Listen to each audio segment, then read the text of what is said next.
ஆகாய் அதிகாரம் 2. புதிய கோவிலின் மாண்பு.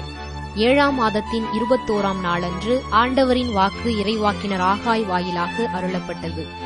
யூதாவின் ஆளுநரும் செயல்தியேலின் மகனுமாகிய செருபாபேலிடமும் தலைமை குருவும் யோசதாக்கின் மகனுமாகிய யோசுவாவிடமும் மக்களுள் எஞ்சியிருப்போர் அனைவரிடமும் இப்பொழுது நீ போய் இவ்வாறு சொல். இந்த கோவிலின் முன்னைய மாட்சியை கண்டவர் எவராகிலும் உங்களிடையே இன்னும் இருக்கின்றனரா? இப்போது இது உங்களுக்கு எக்கோலத்தில் தோன்றுகிறது? இது உங்கள் பார்வையில் ஒன்றும் இல்லாதது போல் தோன்றுகிறது அல்லவா? ஆயினும் செருபாபேலே, மன உறுதியோடு இரு என்கிறார் ஆண்டவர். தலைமை குருவும் யோசதாக்கின் மகனுமாகிய யோசுவாவே, மன உறுதியோடிரு.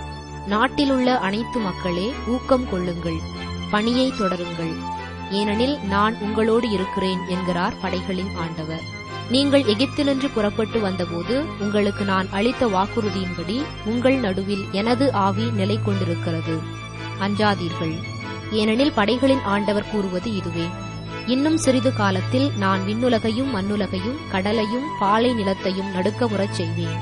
வேற்றினத்தார் அனைவரையும் நிலைகுலையச் செய்வேன். அப்போது வேற்றினத்தார் அனைவரின் விருப்பத்திற்குரியவைகளும் இங்கு வந்து சேரும். இந்த கோவிலை நான் மாட்சியால் நிரப்புவேன் என்கிறார் படைகளின் ஆண்டவர்.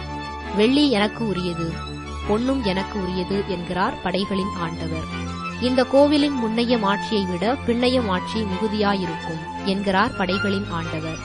இந்த இடத்தில் நான் நலம் நல்குவேன் என்கிறார் படைகளின் ஆண்டவர்.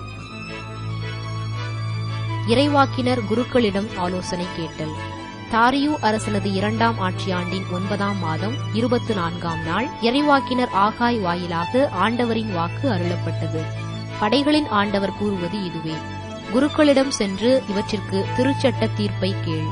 ஒருவன் தனது மேலாடையின் மடிப்பில் அர்ப்பணிக்கப்பட்ட இறைச்சியை எடுத்துக் கொண்டு போகும்பொழுது அத்துணியின் மடிப்பு அப்பத்தையோ இறைச்சியையோ திராட்சை ரசத்தையோ எண்ணெயையோ வேறெந்த உணவுப் பொருளையோ தொட்டால் அவையும் அர்ப்பணிக்கப்பட்டவை ஆகுமா? அதற்கு குருக்கள் இல்லை என்று விடை கூறினர். மீண்டும் ஆகாய், பிணத்தை தொட்டதால் தீட்டுப்பட்ட ஒருவன் இவற்றுள் ஒன்றை தொட்டால் அதுவும் தீட்டுப்பட்டதாகுமா என்று கேட்டார். அதற்கு குருக்கள் ஆம், தீட்டுப்பட்டது ஆகும் என்றனர். தொடர்ந்து ஆகாய் அவர்களிடம் இவ்வாறு கூறினார்: அதே போலத்தான் எனது திருமுன் இந்த மக்களும் இந்த இனத்தாரும் என்கிறார் ஆண்டவர். அவ்வாறே அவர்களது உழைப்பின் பயன் ஒவ்வொன்றும் இருக்கிறது. அவர்கள் அங்கே கொண்டு வந்து படைக்கும் பொருளும் தீட்டுப்பட்டதே. ஆண்டவர் ஆசி வழங்குவதாக வாக்களித்தல். இன்று வரை நிகழ்ந்ததை இப்பொழுது நினைத்து பாருங்கள். ஆண்டவரது கோவிலில் கல்லின் மேல் கல் வைக்கப்படும் முன் நீங்கள் இருந்த நிலை என்ன? தானிய குவியலில் 20 மரக்கால் இருக்கும் என எண்ணி நீங்கள் வந்து பார்க்கையில் 10 தான் இருந்தது.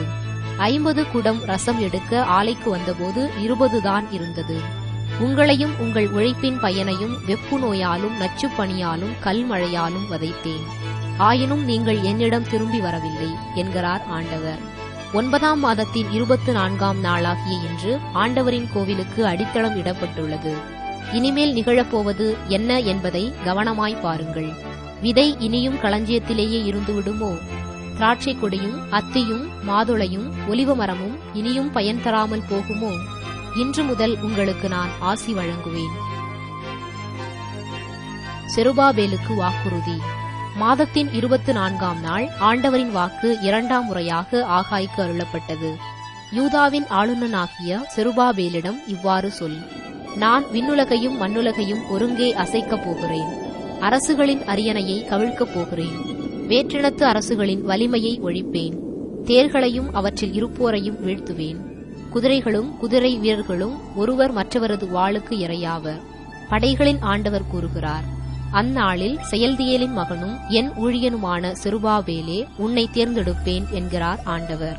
உன்னை என் அரச இலச்சினையாய் அணிந்து கொள்வேன், ஏனெனில் உன்னையே நான் தெரிந்து கொண்டேன் என்கிறார் படைகளின் ஆண்டவர்.